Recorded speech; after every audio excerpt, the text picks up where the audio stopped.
In an electrical circuit, the location of a larger wire used to compensate for voltage drop does not affect its ability to reduce the voltage drop. Increasing the wire size effectively decreases the resistance of that section of the circuit, which in turn reduces the voltage drop across it, regardless of whether it's installed at the beginning, middle, or end of the circuit run. To understand why, consider the fundamental principles governing voltage drop in electrical circuits. Voltage drop is the decrease in electrical potential along the path of a circuit, and it's primarily caused by the resistance of the wires conducting the current. Ohm's law dictates the relationship between voltage, current, and resistance, where voltage equals current times resistance, or volts equals amps times ohms. In a circuit with a fixed current, any increase in resistance will result in a proportional increase in voltage drop. Conversely, decreasing the resistance will decrease the voltage drop. When a longer wire is used, the wire will have a larger resistance. This resistance of the wire contributes to the voltage drop in the circuit. The amount of resistance in the wire will be determined by the length, cross-sectional area, and the material it is made of. By increasing the wire size, you are essentially increasing its cross-sectional area. This increase in area provides more space for our electrons to flow, effectively reducing the resistance of that section of the wire. Because the resistance is lowered, the voltage drop across that segment of the circuit is correspondingly reduced. The location of this larger, lower resistance wire within the circuit does not alter its fundamental effect on reducing voltage drop. Whether it's placed closer to the power source or closer to the load, the larger wire still provides a lower resistance pathway for current flow, thereby minimizing voltage drop across that specific section. Imagine a simple circuit consisting of a power source, a length of wire, and a load. If the voltage at the load is lower than the voltage at the source, there's a voltage drop occurring along the wire.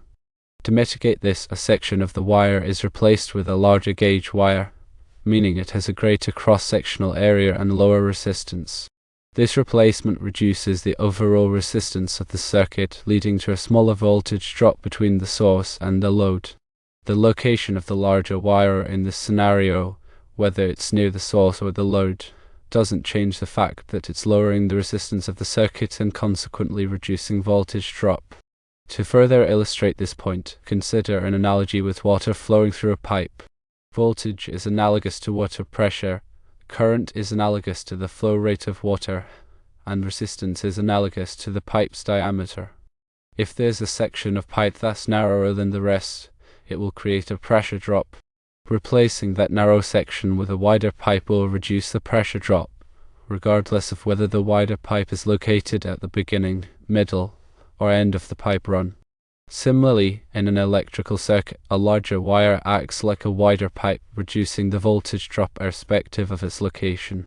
It's important to note that while the location of the larger wire doesn't affect its ability to reduce voltage drop, it's generally recommended to place it strategically to maximize its effectiveness. In many cases, it's beneficial to place the larger wire closer to the load, especially if the load is sensitive to voltage variations. By reducing the voltage drop closer to the load, you can ensure that the load receives a more stable and consistent voltage supply. The National Electrical Code, NEC, provides guidelines for wire sizing to ensure that voltage drop is within acceptable limits. The NEC recommends limiting voltage drop to no more than 3% for branch circuits and 5% for feeders. These recommendations are intended to prevent voltage drop from causing equipment malfunction, overheating, and other problems. To comply with NEC requirements, it's essential to calculate the voltage drop for a given circuit and select wire sizes accordingly. The voltage drop calculation takes into account the length of the circuit, the current flowing through it, and the resistance of the wire. Several online voltage drop calculators and tables are available to assist with this process. The formula for calculating voltage drop is voltage drop equals 2 times length times current times resistance per length, where length is the one-way distance of the circuit in feet, current is the current in amps, and resistance per length is the resistance of the wire in ohms per foot. The factor of 2 accounts for the fact that the current travels in both directions from the source to the load and back. Once the voltage drop is calculated, it can be compared to the NEC limits to determine whether the selected wire size is adequate. If the voltage drop exceeds the limits, a larger wire size must be selected to reduce the resistance and bring the voltage drop within acceptable levels.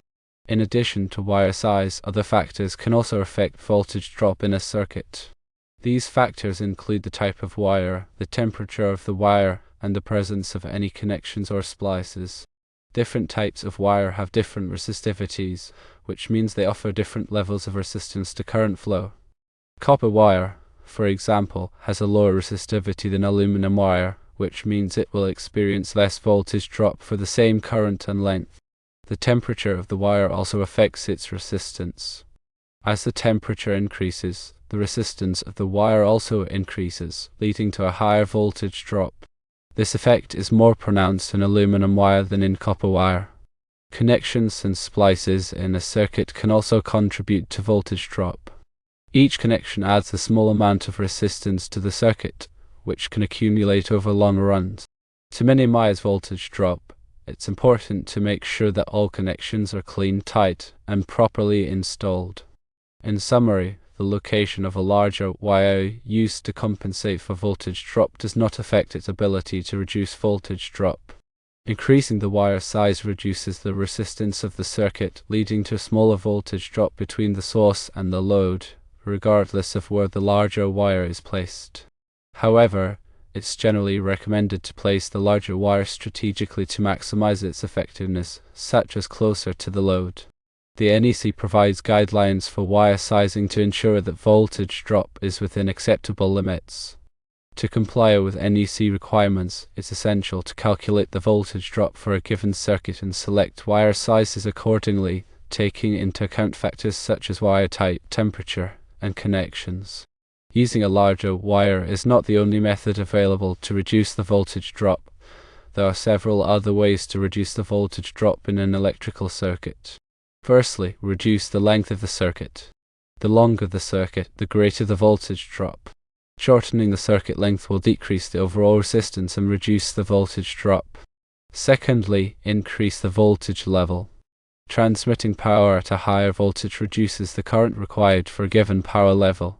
Since voltage drop is directly proportional to current, reducing the current will decrease the voltage drop. This is why power companies transmit electricity at very high voltages over long distances. Thirdly, use multiple parallel conductors. Instead of using a single large conductor, you can use multiple smaller conductors in parallel. This effectively increases the cross-sectional area of the conductor, reducing the resistance and voltage drop. Fourthly, improve connections. Loose or corroded connections can add significant resistance to the circuit, increasing voltage drop. Ensure that all connections are clean, tight, and properly made. Use appropriate connectors and follow best practices for making electrical connections. Fifthly, reduce the load. Decreasing the amount of current drawn by the load will directly reduce the voltage drop. This can be achieved by using more energy-efficient devices or by reducing the number of devices connected to the circuit. Sixthly, use a dedicated circuit. Connecting multiple loads to a single circuit can increase the overall current and voltage drop. Using a dedicated circuit for each load will reduce the current in each circuit and minimize voltage drop. Seventhly, consider the ambient temperature. The resistance of conductors increases with temperature. Ensure that conductors are properly rated for the ambient temperature in which they are installed. Directing conductors for high temperatures can help to reduce voltage drop. Eighthly, use voltage drop compensation devices. There are devices available that can automatically compensate for voltage drop in a circuit. These devices typically use transformers or electronic circuits to boost the voltage at the load end of the circuit, maintaining a stable voltage level. Ninthly, regular maintenance. Regularly inspect and maintain electrical circuits to identify and address any potential issues that could contribute to voltage drop. This includes checking connections, cleaning corroded surfaces, and replacing damaged conductors. Tenthly, use appropriate wiring methods. Proper wiring methods can help to minimize voltage drop. For example, using conduit or cable trays to support and protect conductors can prevent damage and reduce the risk of loose connections. The most effective approach to reducing voltage drop often involves a combination of these methods. By carefully considering the factors that contribute to voltage drop and implementing appropriate solutions, you can ensure that electrical circuits operate efficiently and reliably.